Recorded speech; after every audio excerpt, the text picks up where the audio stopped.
Hai guys, udah tahu belum kalau ada keputusan besar yang bikin kita semua tercengang? Ini soal jabatan yang jadi ajang rebutan kekuasaan. Yuk, mari kita bahas.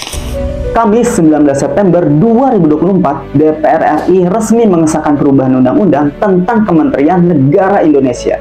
Perubahannya, presiden yang terpilih bisa bikin kementerian sebanyak yang dia mau. Kedengarannya gimana nih menurut para ahli hukum? Menurut Denny Indrayana, ini mencurigakan. Kenapa? Karena pengesahannya serba cepat dan nyaris nggak ada ruang buat kita rakyat untuk ikut bersuara. Indrayana bilang di akhir masa jabatan kayak gini, seharusnya nggak ada keputusan besar yang dampaknya bisa kemana-mana. Tapi kenyataannya, keputusan ini terus jalan. Dan tahu nggak, pembentukan kabinet sering banget jadi ajang bagi-bagi kekuasaan.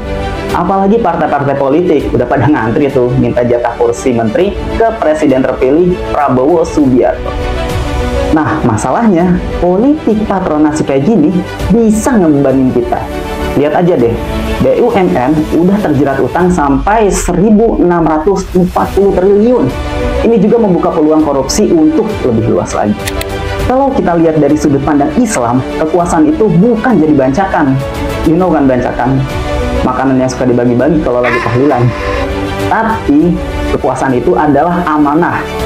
Nabi Muhammad SAW menekankan kekuasaan gak seharusnya dipegang oleh orang yang haus akan kekuasaan.